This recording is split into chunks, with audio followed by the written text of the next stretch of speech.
Me llamo Leonor Guzmán. Tengo 59 años. He pasado la mayor parte de mi vida creyendo que la elegancia podía sostener un matrimonio si hablabas con suavidad. Sonreías durante suficientes cenas y cumplías cada promesa, incluso cuando la otra persona olvidaba las suyas. Pero esa noche, en el Salón Coyoacán, la elegancia se sintió como una servilleta que por fin podía dejar a un lado. El restaurante brillaba con jazz suave y luces de cristal, la versión sofisticada de la Ciudad de México, trajes de lino, risas discretas, ostiones en hielo. Había notado su sonrisa burlona antes, en el pasillo, la forma en que disfrutaba de comparaciones sutiles. Antonio estaba sentado frente a mí, con una postura impecable, sus gemelos reflejando el brillo de la lámpara.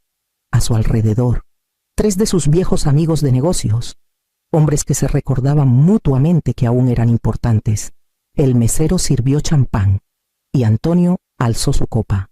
Por las alianzas que resisten los años, dijo, sonriéndome. Luego, su tono cambió, lo suficiente para que la mesa lo notara. Aunque algunos cargamos más peso que otros, Leonor, bueno, ella ha hecho lo que puede, pero nunca Les Twain ha estado a mi altura. Las risas fueron agudas y naturales, del tipo que se mezcla con el aire caro y se queda ahí. Sentí mi pulso estabilizarse, no acelerarse. Yo había cocinado para esos hombres, recibido a sus esposas, contestado llamadas de la empresa en días festivos. Mi nombre no estaba en las tarjetas de presentación, pero cada contrato del que alardeaban había pasado por mis manos. Antonio se recostó, satisfecho con su actuación. Así es esto, dijo, cuando un socio mantiene todo en marcha y el otro solo. Necesitaba alejarme antes de decir algo que no pudiera retractar. Disfruten su cena, dije, colocando la servilleta junto al plato. Es la última conmigo. Por un segundo. La mesa se congeló. Los dedos del pianista titubearon en una nota. Luego me puse de pie. Agradecí al mesero y caminé entre los candelabros de espejos que habían reflejado demasiadas noches corteses, afuera. El aire nocturno olía a sal y flor de naranjo. Mis tacones resonaron contra el camino de piedra vieja mientras avanzaba hacia las luces de la calle. No sentía enojo, solo claridad, detrás de mí, a través del cristal. La risa de Antonio se detuvo. Dentro. Sus amigos bajaron la mirada a sus platos. Salí a la noche de la Ciudad de México y seguí caminando, el ritmo de la ciudad envolviéndome como una puerta que se cierra en silencio. El trayecto a casa tomó menos de 10 minutos, pero se sintió como cruzar décadas.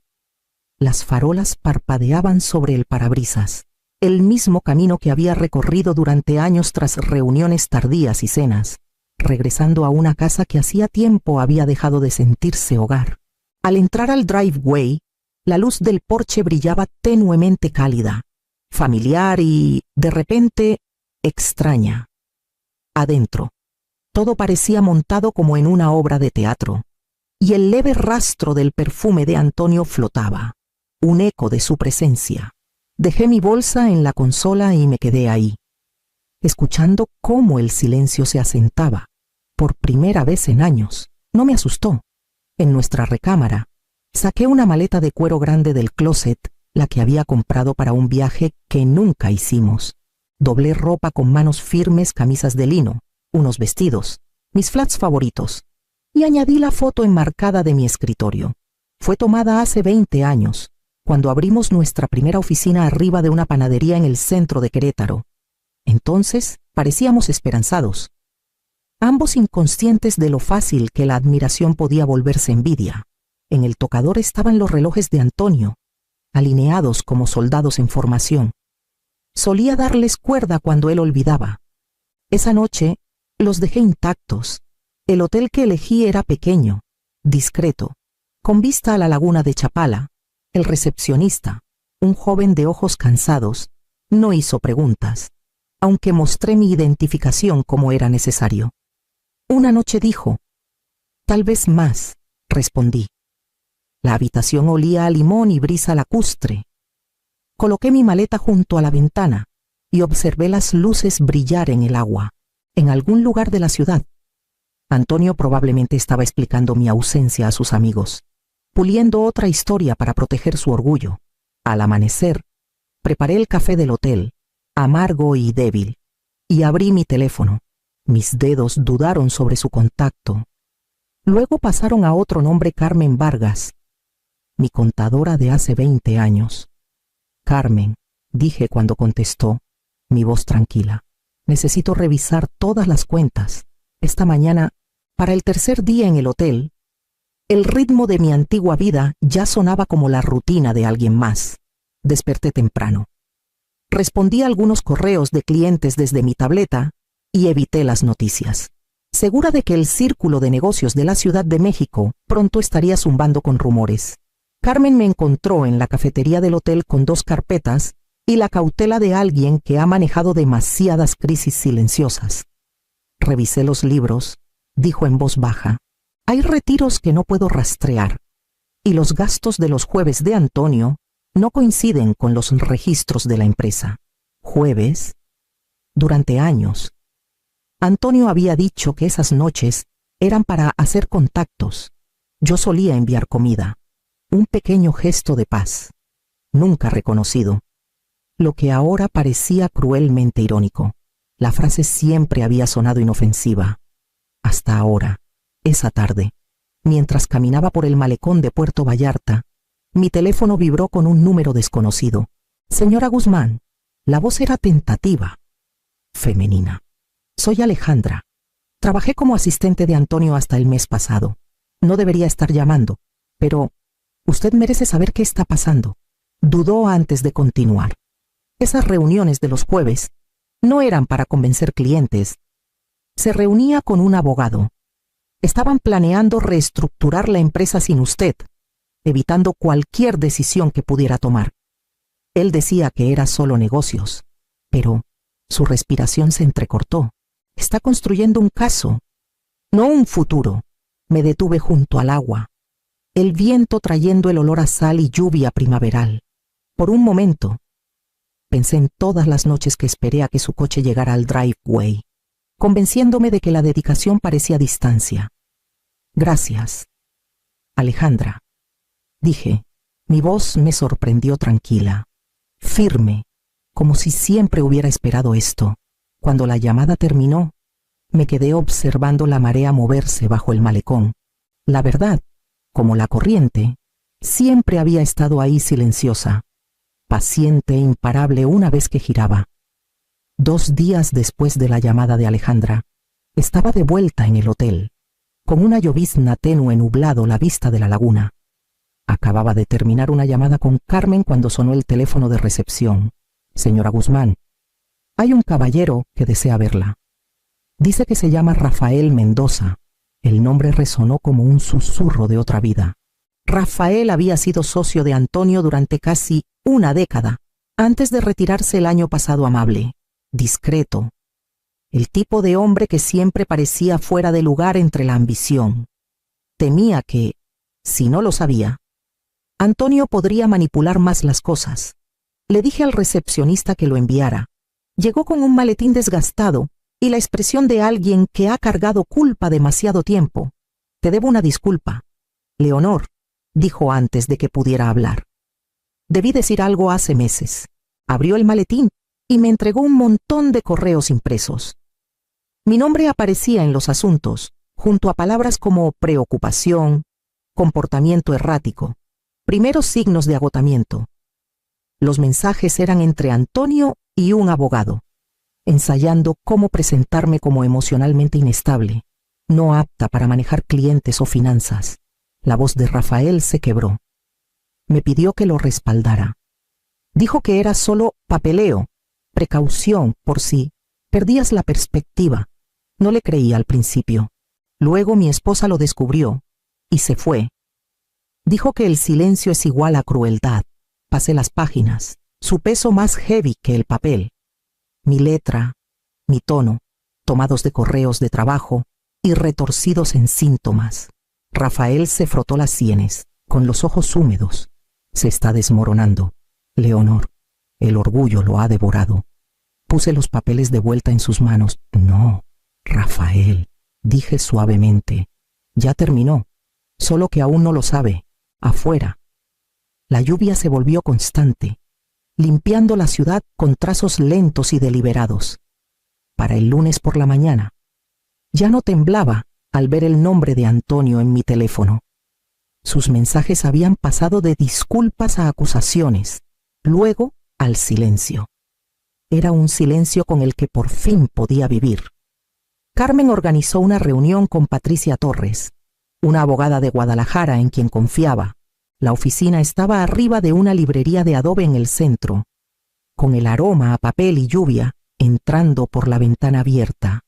Patricia, de unos 60 años, con el cabello plateado recogido pulcramente, tenía una postura tan precisa como su voz. He visto esto antes, dijo después de que le expliqué todo. Hombres que construyen su identidad en torno al control. Cuando la imagen se quiebra, buscan pruebas de que la culpa es de otro. Extendió los documentos sobre su escritorio, los correos de Rafael, los libros de Carmen y copias de contratos de la empresa con firmas que no eran mías. Cada hoja parecía respirar en la silenciosa habitación. ¿Ves esta cuenta?, preguntó, señalando un número al pie de una página. Ha estado transfiriendo fondos a una filial a otro nombre, probablemente preparándose para mover activos antes de presentar algo. Sentí la familiar opresión en el pecho, pero pasó rápido. ¿Qué hacemos? Patricia se recostó con las manos cruzadas. Presentamos una orden judicial para congelar las cuentas conjuntas hasta que termine la auditoría. Y preparamos un informe para la junta factual, sin emociones. Antonio espera lágrimas. Leonor, preséntale hechos con calma, mostrándole que no te tambaleas. Estudié su rostro, la tranquila seguridad en su tono. Me recordó cómo mi madre doblaba los manteles medida, deliberada, sin prisas. Patricia sonrió ligeramente, sintiendo mis pensamientos. Subestiman a los silenciosos, dijo. Siempre lo hacen. Por primera vez en semanas, respiré profundamente. La ciudad afuera zumbaba suavemente. El sonido del tráfico lejano y la posibilidad, al salir de su oficina, la lluvia había parado y las banquetas brillaban con luz pálida. Caminé lentamente hacia la laguna, sosteniendo la carpeta cerca de mi pecho, su peso ya no pesado, solo real. La sala de juntas olía ligeramente a madera pulida y nervios. La luz matutina se derramaba sobre la mesa de caoba larga, donde 8 inversionistas esperaban, con sus papeles ordenados, expresiones cuidadosamente neutrales. Antonio estaba de pie al frente, con su sonrisa ensayada fija, la misma que había usado durante años para encantar a los clientes y hacerles creer que él era el visionario detrás de cada idea que yo construí. Antes de comenzar, dijo con suavidad: quiero abordar los rumores recientes sobre la salud y las decisiones de Leonor. Ha sido un tiempo difícil y estoy preocupado por su bienestar. Algunas de sus acciones recientes sugieren cansancio, confusión. Antonio, dije su nombre una vez, lo bastante suave para que pausara. Si vas a hablar de mis decisiones, empecemos con los documentos que falsificaste.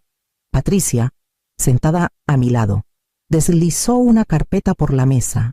Dentro había copias de contratos de la empresa con la firma de Antonio imitando la mía. La sala se quedó inmóvil. Los inversionistas se inclinaron. Revisando las páginas, Luis Ramírez, nuestro mayor inversionista, ajustó sus lentes. Antonio, estas transferencias, ¿a dónde iban? Antonio rió, demasiado fuerte. Esto es absurdo. Leonor malinterpreta la contabilidad rutinaria. Siempre ha sido demasiado sensible con los detalles. Abrí una segunda carpeta. Contabilidad rutinaria, dije, entregándole copias de registros bancarios. Estas cuentas están a tu segundo nombre. Los fondos se movían cada jueves, coincidiendo con tus gastos de cenas. El color se desvaneció de su rostro. Por primera vez, su voz titubeó. No tenías derecho a... Tenía todo el derecho, dije con calma. Mi nombre construyó esta empresa. Intentaste borrarlo. El silencio envolvió la sala, pesado y deliberado. Incluso el aire acondicionado pareció callar. La voz de Patricia fue medida. Nuestra orden judicial está presentada. Los activos están congelados hasta la revisión. Sugiero total transparencia antes de que los procedimientos legales escalen. La compostura de Antonio se quebró. No puedes hacer esto, Leonor. Estamos casados, no estamos más atados por promesas. Antonio, la sociedad termina aquí. Éramos, dije. Golpeó la mesa con la mano, el sonido resonando por las paredes de cristal. Nadie se movió.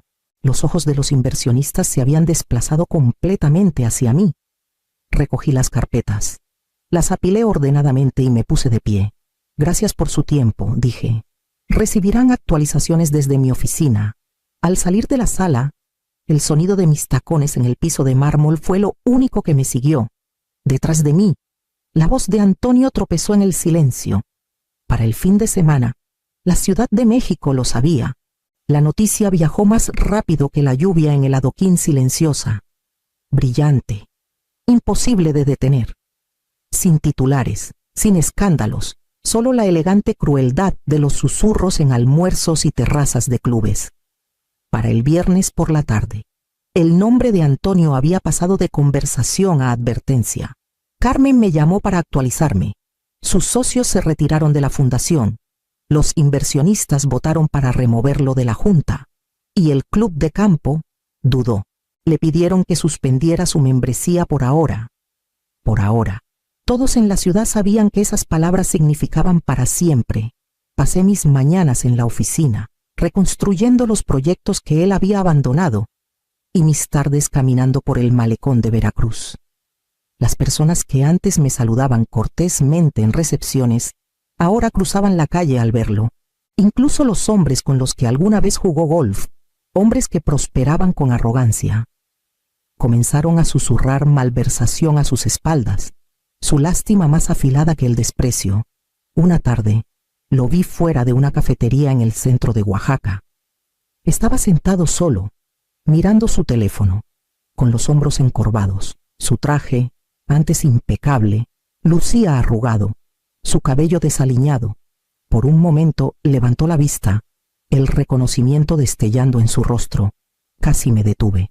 Pero no quedaba nada por decir que el silencio no expresara mejor. Al llegar a la esquina, me giré una vez más. Él seguía ahí, congelado en el reflejo de una vida que ya no le pertenecía. El aire de la Ciudad de México olía a sal y jazmín esa tarde, suave e indiferente. Seguí caminando, dejando que el sonido de mis pasos se ahogara bajo el zumbido de la ciudad, que ya había comenzado a olvidar su nombre. La mediación tuvo lugar en una oficina tranquila con vista al río Lerma, el tipo de espacio diseñado para mantener los ánimos calmados. Las paredes eran claras, las sillas suaves, el aire pesado con el aroma a papel y rendición. Antonio llegó 5 minutos tarde. Su traje, antes perfecto, le quedaba suelto, y evitó mis ojos mientras se sentaba frente a mí. Su nuevo abogado, un joven de manos inquietas, revolvía documentos ya revisados 1 docena de veces. Patricia estaba a mi lado, tranquila como siempre, su pluma lista como una brújula apuntando al norte. El secretario comenzó a leer los términos. Transferencia total de la propiedad de la empresa, la casa en San Miguel de Allende, las cuentas de ahorros y toda la propiedad intelectual a mi nombre. Antonio conservaría sus efectos personales y una pequeña pensión de su trabajo de consultoría.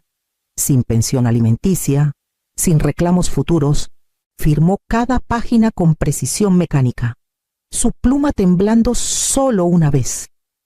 El sonido del papel deslizándose por la mesa resonó más fuerte que cualquier discusión que hubiéramos tenido. Cuando fue mi turno, leí cada línea antes de añadir mi nombre bajo el suyo. Entonces levantó la vista, con los ojos vacíos, la voz áspera. Lo has tomado todo. Cerré mi pluma y la puse suavemente. No, dije. Esto no es venganza, Antonio, es corrección. Por un largo momento, ninguno de los dos se movió.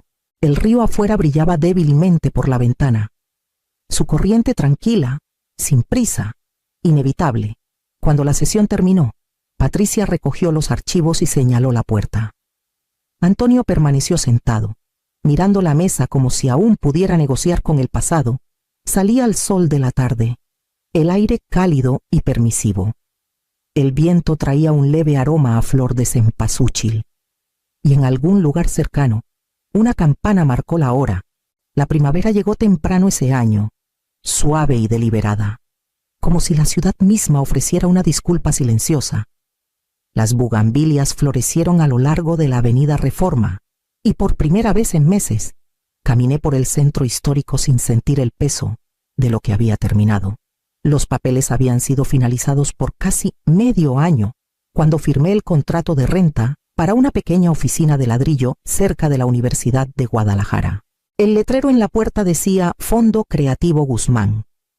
Dentro, la luz del sol se derramaba sobre pisos de madera reciclada y pintura blanca fresca, un espacio creado no para lucro, sino para posibilidad. El fondo comenzó modestamente mentorías para mujeres que habían dejado relaciones que alguna vez las definieron. Una abogada que había sido expulsada de su firma. Una diseñadora de joyas cuyo esposo vendió su inventario sin consentimiento. Una contadora aprendiendo a reconstruir su confianza. Llegaban de una en una, inseguras al principio, y se iban con planes, currículums y un valor que me resultaba familiar. Carmen pasó con café la mañana en que Guadalajara Vive publicó su edición de abril. Mi foto llenaba una página, sonriendo junto al titular Segundos actos en la Perla Tapatía. Me entregó la revista con una sonrisa. «Vuelves a aparecer tú», dijo. Miré la foto por un largo rato, no la sonrisa profesional ni la luz favorecedora, sino la calma detrás de mis ojos, la prueba de que sobrevivir podía ser elegante. Esa tarde, me paré junto a la ventana mientras el viento de la laguna levantaba las cortinas. La oficina zumbaba con el sonido de una ambición tranquila, voces de mujeres trazando sus futuros. A lo lejos, una campana de iglesia sonó, firme y segura, marcando la hora de algo nuevo comenzando. Sucedió en una tarde común de finales de verano. El cielo sobre la Ciudad de México colgaba bajo y dorado, con ese calor que hace que incluso el tiempo vaya más lento. Me detuve en el mercado del vecindario por algunas cosas pequeñas: limones, pan, una botella de vino blanco para la cena. El aire olía ligeramente a café y cera para pisos. Esa calma familiar de la gente perdida en sus listas. Doblé por el pasillo de productos secos, revisando los estantes. Cuando lo vi, Antonio estaba junto a los estantes bajos, comparando precios de pasta de marca genérica. Su camisa estaba arrugada, le faltaba un botón en la manga, sus zapatos opacos por el uso. El hombre que alguna vez presumía de trajes a medida y vinos importados, ahora parecía alguien que había perdido su propio reflejo. Debió sentirme antes de verme. Sus hombros se tensaron, como si una parte de él siempre supiera que aparecería. Cuando finalmente giró, sus ojos se abrieron ligeramente reconocimiento, vergüenza, tal vez un destello de memoria. Por un instante, quedamos suspendidos en el estrecho espacio entre el pasado y el presente.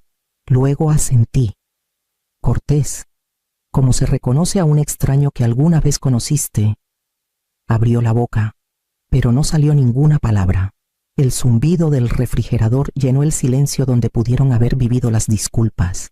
Tomé un frasco del estante junto a él. Lo puse en mi canasta y me alejé sin prisa. Las ruedas del carrito susurrando sobre el mosaico. Afuera, el aire se sentía más limpio. Cargué mis compras en la cajuela. Me detuve un momento y miré hacia las puertas de cristal. Él seguía ahí, parado. Un hombre rodeado de opciones, ninguna con mucho sentido ya. Esa noche, me senté en el porche mientras el crepúsculo se asentaba sobre la ciudad. La laguna brillaba a lo lejos, y las cigarras comenzaron su coro constante. Encendí la luz del porche, la que Antonio arregló hace años, y susurré al aire tranquilo. Esta luz ya no es para esperar, es para la paz. el resplandor se extendió suavemente por los escalones, firme y calmado, como si la casa misma exhalara. Luego me recosté. Dejé que la noche me envolviera y no volví a mirar atrás.